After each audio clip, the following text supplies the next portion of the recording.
here's a video update on the severe weather potential coming up early next week, and there are some changes today to look at, and I'm going to show you what those are. It's more of a timing issue as it looks now. Now, yesterday the maps I was showing you were the 18Z Tuesday maps, and so we'll stick with that for today, but then I'll show you some later maps after this.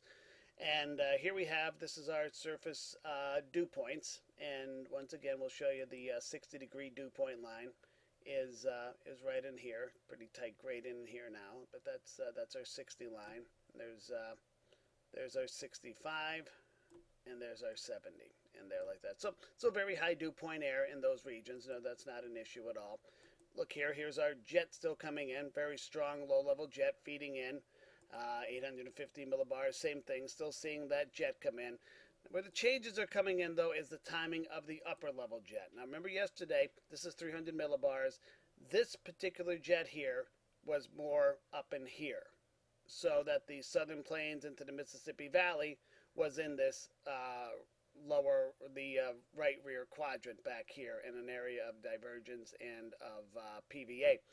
Now this jet is a lot slower coming out, and the result is going to be that it's going to be a little bit more stable down here through the day on Tuesday, so maybe things don't get going until Tuesday evening, and I'll show you that here.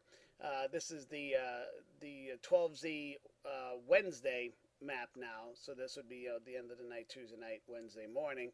And again, here's our dew points, very high dew point air.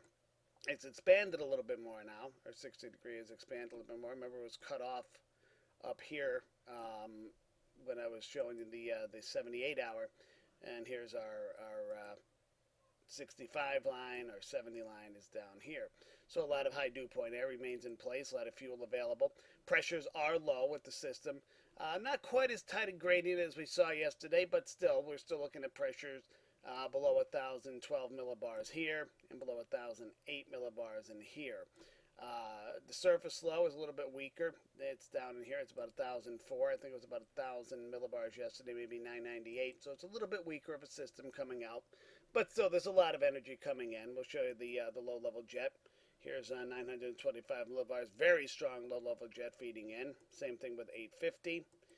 Go up to 500 millibars. We have a lot of energy coming across as well. Now at 300, now we're starting to get the jets moving out.